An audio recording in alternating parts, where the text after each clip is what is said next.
Okay, children, happy afternoon. First of all, మీకు ఏంటంటే ఇక్కడ జాతీయ స్థాయిలో పేరు పొందినటువంటి ఒక విశ్వం స్కూల్ ఎంచుకొని ఇక్కడ కోచింగ్ వచ్చినందుకు మీకు అందరికీ కూడా శుభాభినందనలు.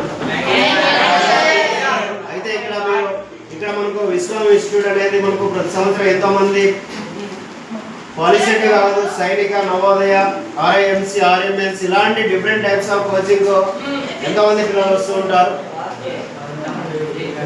అయితే ఇలాంటి కోచింగ్ ఇన్స్టిట్యూట్లో మన యొక్క ఒక కమిట్మెంట్తో మీరు ఇక్కడ వచ్చింటారు కాబట్టి ఆ దిశగా ఒక కమిట్మెంట్తో మంచి ర్యాంకులతో మీరు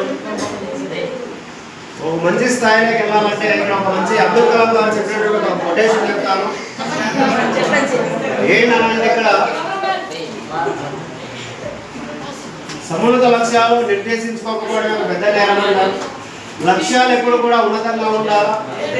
వైఫల్యాలు ఎదురైనా భయపడవద్దు, వాటి నుంచి పాఠాలు నేర్చుకోవాలి. భయపడితే ఈ విజ్ఞాన యుగంలో ముందుకెళ్ళలేరు. అందరూ వెళ్ళే దారిలో వెళితే మీరు వెళితే ఉంటారు.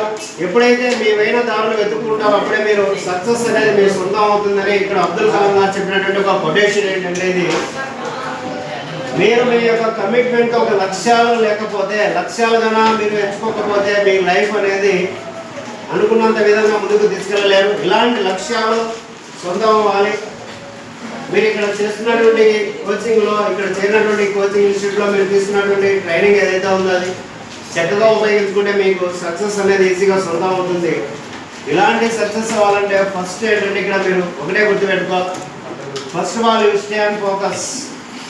ఎప్పుడైతే నువ్వు ఫోకస్ చేస్తావో క్లాస్ రూమ్లో ఖచ్చితంగా ఒక క్లాస్ రూమ్లో ఎప్పుడైతే నువ్వు ఫోకస్ చేయగలిగే కేపబిలిటీ ఉంటుందో ఖచ్చితంగా నువ్వు సక్సెస్ అవుతావు.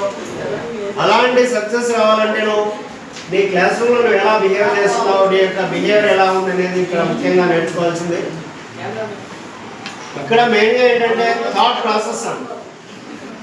ఎప్పుడైతే నీలో థాట్ ప్రాసెస్ ఉంటుందో ఎమోషన్స్ బాగుంటాయి, అంటే ఆలోచనలు బాగుంటే నీ యొక్క భావాలు అద్భుతంగా ఉంటాయి. ఎప్పుడైతే నీ భావాలు బాగుంటాయో ఆచరణలు అనేది అద్భుతంగా పనిచేస్తాయి. ఆచరణలు బాగుంటే సక్సెస్ అనేది ఆటోమేటిక్గా ఈజీగా మిమ్మల్ని రీచ్ అవుతుంది. ఇది జనరల్గా చెప్పాలంటే ఒక టీ తాగడం లాంటి థాట్స్, ఎమోషన్స్ అండ్ యాక్షన్స్ అనండి. థాట్స్, ఎమోషన్స్, యాక్షన్స్ వీటితో పాటు ఏబిసిడి అంటే attitude, behaviour, communication and daily discipline. ఎప్పుడైతే నీకు మంచి యాటిట్యూడ్ ఉందో ఆటోమేటిక్గా నువ్వు ఖచ్చితంగా నీ గ్రోత్ అనేది ప్రధానంగా ఉంటుంది. యాటిట్యూడ్ అనేది 2 వేస్లో చెప్తున్నా. Attitude towards your self and attitude towards society.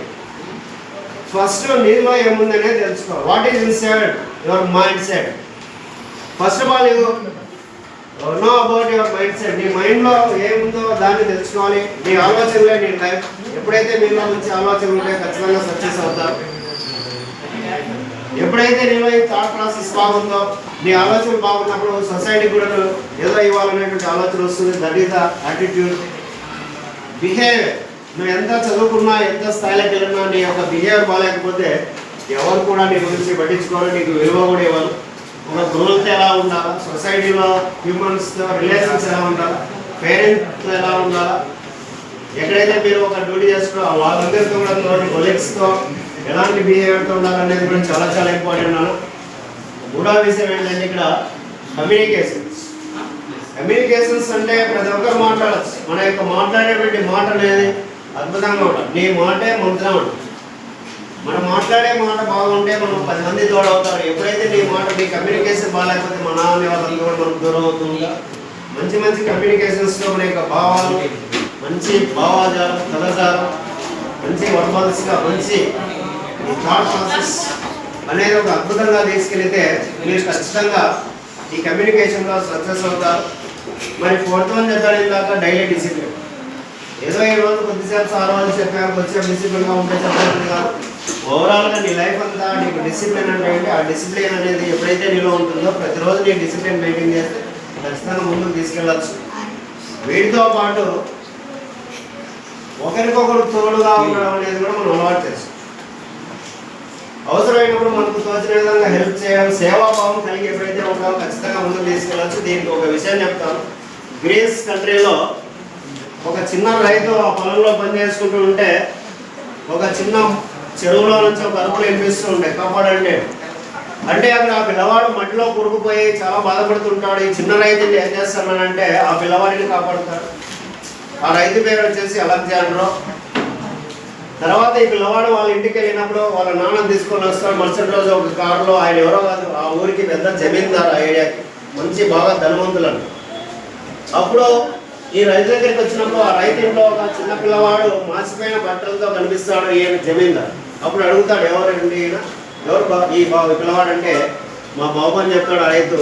మరి మీ పిల్లవాడిని ఏమి స్కూల్కి పంపించలేదని అడుగుతాడు. నేను చాలా పేదవాడిని, డబ్బులు కట్టే స్తోమత లేక మా పిల్లవాడిని ఇలా ఇంట్లోనే ఉండిపోతాడని చెప్తే ఆ జమీందారు ఏం చేస్తాడు, ఈ పిల్లవాడిని నేను తీసుకెళ్ళి బాగా చదివిస్తానని ఆ రైతుకు హామీ ఇస్తాడు. ఈ పిల్లవాడిని బ్రహ్మాండంగా చదివిస్తాడు, మంచి స్థాయిలో వస్తాడు. ఏకంగా లండన్లో ఒక ఎంబీబీఎస్ కాలేజీలో చదివించి ఒక డాక్టర్ అవుతాడు. ఆయన ఎవరో కాదు, ప్రపంచానికి పెన్సిలిన్ అందించినటువంటి Alexander Graham bell. Alexander Fleming. ఈ అలెగ్జాండర్ ఫ్లెమింగ్ ప్రపంచానికి పెన్సిలిన్ అందించి ఎన్నో సేవలు చేశాడు. ఈ ఎంబీబీఎస్ అయినటువంటి అలెగ్జాండర్ ఫ్లెమింగ్. అయితే ఒకసారి జమీందారు వాళ్ళ అబ్బాయి ఉంటాడు కదా, జమీందారు కొడుకు ఇంకొకసారి ఒక వయసు వచ్చిన తర్వాత ఆయనకు న్యూమోనియా అనేటువంటి ఒక డిసీజ్ వస్తుంది. ఆ డిసీజ్ వచ్చినప్పుడు ఎవరైతే అలెగ్జాండర్ ఫ్లెమింగ్ పెన్సిలిన్ అనుకున్నాడు కదా, ఈ ఇంజెక్షన్ ఇచ్చి అతన్ని బాగు చేస్తాడు, ఎందుకు బాగవుతుంది. ఆ వ్యక్తి ఎవరో కాదు, ప్రపంచాన్ని రెండవ ప్రపంచ యుద్ధంలో హిట్లర్ నుండి కాపాడినటువంటి వ్యక్తి అయిన విన్స్టన్ చర్చిల్.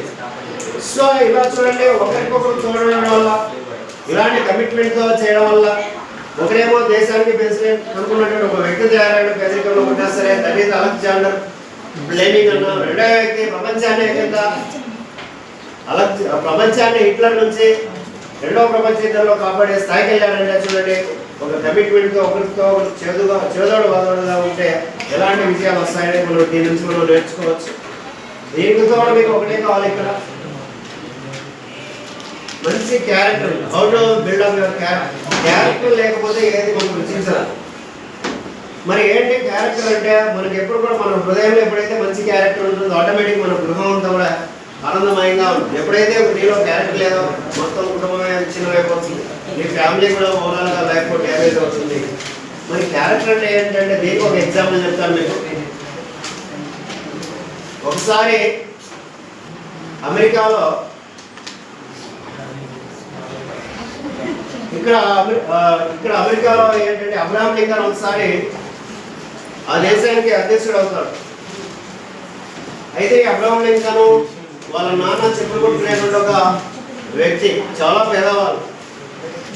ఎప్పుడైతే అబ్రహాం లింకన్ ప్రెసిడెంట్గా ఎలక్ట్ అవుతుంటాడో అక్కడ ఉన్నటువంటి బాగా ధనవంతులు కొంచెం అహంకారంతో వాళ్ళు ఏం చేస్తారంటే, వాళ్ళ నాన్న చెప్పులు కొట్టుకునే వ్యక్తి కదా అని చెప్పేసి కొంతమంది ఆయన మీద చెప్పులు విసిరేస్తారు, కొంతమంది ఇలా చెప్పులు చూపిస్తారు. రేపు చెప్పులు కొట్టుకునే వాడివి మా దేశానికి ప్రెసిడెంట్ అవుతావా అనేటువంటి కాన్సెప్ట్తో అలాంటి అహంకారంతో చేసి ఈయన అబ్రహాం లింకన్ ఏం చేస్తానంటే, వాటన్నిటినీ ఆనందంగా స్వీకరించి ఆ చెప్పులన్నీ తీసుకొని వాళ్ళతో ఒక మాట చెప్తారు. ఇక్కడ ఉన్నటువంటి ప్రజలారా క్షమించండి, మా నాన్న తెలుసో తెలియదో వయసు రీత్యా ఆయనకు సైడ్ వచ్చింది కాబట్టి మీ చెప్పులు బాగా కుట్టిండకపోయి ఉండొచ్చు, తప్పులు జరిగిండొచ్చు. ఇప్పుడు ఈ చెప్పులు అయితే బాగా సరిచేయడం వాళ్ళందరికీ కూడా నేను ప్రతిరోజు ఇలా ప్రెసిడెంట్ బాధ్యతలు నిర్వహించుకుంటూ ఖాళీ టైంలో మీ చెప్పులు కూడా వాటిని క్లీన్ చేసి కుట్టేదానికి నాకు ఎలాంటి అభ్యంతరం లేదనేటువంటి క్యారెక్టర్తో వాళ్ళందరికీ మాట ఇవ్వడం జరుగుతుంది. చూడండి, ఇక్కడ ఒక ప్రెసిడెంట్ అయిన వ్యక్తి వాళ్ళ నాన్న చేసిన వృత్తిని కూడా చేయడానికి వెనుకంజ వేయాలంటే దట్ ఈస్ ద క్యారెక్టర్. నేను ఎందుకు ఇది చేయాలి, అది ఎందుకు చేయాలి, నా స్థాయి ఏంటి, ఏ పని చేసేదానికి ఏమన్నా సిద్ధాంతం, that is the commitment. Character అనేది ఎప్పటికైతే మనలో ఉంటుందో బ్రహ్మాండంగా మనం ఒక శక్తివంతంగా తయారవచ్చు. మరి ఈ రోజు మీరు పాలిసెట్ ఎంట్రన్స్కి వచ్చారు, దాదాపు 1 month అవుతా ఉంది. ఇప్పటికీ ఈ 1 monthలో ఎందుకు చదివాలనే దాని మీద బాగా ఫోకస్ పెట్టండి.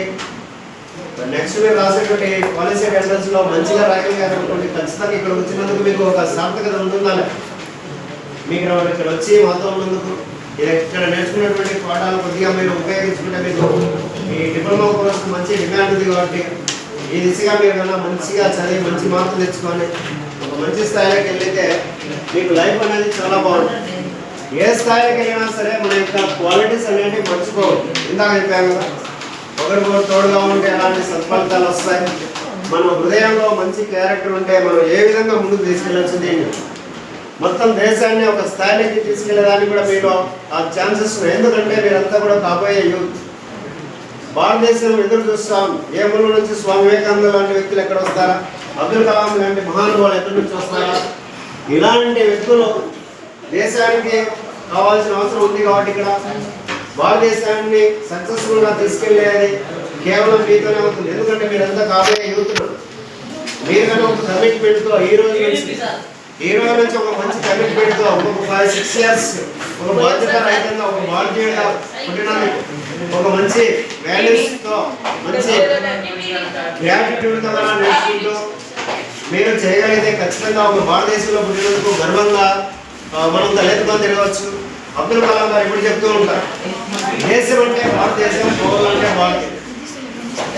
చాలామంది కొంతమంది పిల్లలు ఈ టీషర్ట్స్ వేసుకున్నప్పుడు ఆ టీషర్ట్ మీద అమెరికాను, ఇంగ్లాండ్, లండన్, ఫెరారీ ఇలాంటి టీషర్ట్స్ ఇచ్చి ఆయన చెప్పేవాళ్ళు. నా దేశ ప్రజలారా మీరంతా కూడా అమెరికాలో ఉన్నా, స్విట్జర్లాండ్లో ఉన్నా, కెనడా ఉన్నా, న్యూజిలాండ్ ఎక్కడున్నా సరే నువ్వు వేసుకునే టీషర్ట్లో అక్కడ ఖచ్చితంగా కేవలం ఇండియన్ అని ఉండాలి.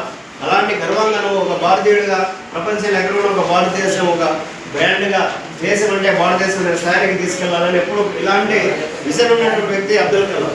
అబ్దుల్ కలాం ఎప్పుడు చెప్తూ ఉంటాను, ఎందుకంటే ఇక్కడ 2025 తర్వాత భారతదేశం ఉంటే యువతతో ఉంటుంది. ప్రపంచంలో అన్ని దేశాలు ముసలి వాళ్ళతోనూ చిన్నపిల్లలతో ఉంది. ప్రపంచంలో ఏ దేశం తీసుకున్నా మేము ముసలి వాళ్ళతోనూ చిన్నపిల్లలతోనూ బాగా జనాభా ఉంది. ఒక ఇండియాలో మాత్రమే 70% పైగా యువతతో నిండి ఉంది. ఇలాంటి యువత కన్నా కమిట్మెంట్తో ముందుకు తీసుకెళ్తే ప్రపంచంలో ఖచ్చితంగా నెంబర్ 1 స్థాయికి తీసుకెళ్లేదానికి ఖచ్చితంగా మార్గం అనేది ఇక్కడ సుముఖం అవుతుందని ఈ సందర్భంగా మేము తెలియజేసుకుంటున్నాం. Thank you very much. Wish you all the best.